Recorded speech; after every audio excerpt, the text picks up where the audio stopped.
If you want to log out from your CapCut account, this quick tutorial will show you the exact steps so you can sign out safely and get back to the homepage without any confusion. Whether you're switching accounts, using a shared device, or just want to disconnect from CapCut, this method only takes a few seconds. And before we begin, if this video helps you out, make sure to hit the like button and subscribe for more simple app tutorials like this. Alright, let's jump right in. First, if you are currently inside an editing project, look to the top left corner of the screen and click Menu. From there, choose Back to Homepage. This takes you out of the project and brings you back to CapCut's main startup window, which is where the account controls are easiest to find. Once you're on the homepage, look at the top left section of the screen. You should see your profile picture and account name displayed there. This is where CapCut keeps your account access options. Next, place your cursor over the double-headed arrow or swap icon that appears directly beside your profile name. Depending on your version of CapCut, you may need to click it instead of hovering, but either way, this little icon is what reveals the hidden account menu. When the menu appears, look for the Sign Out option. You'll usually see it pop up next to the Creator Center link.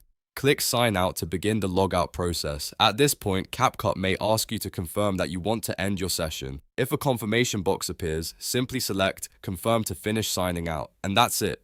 You've successfully logged out of your CapCut account.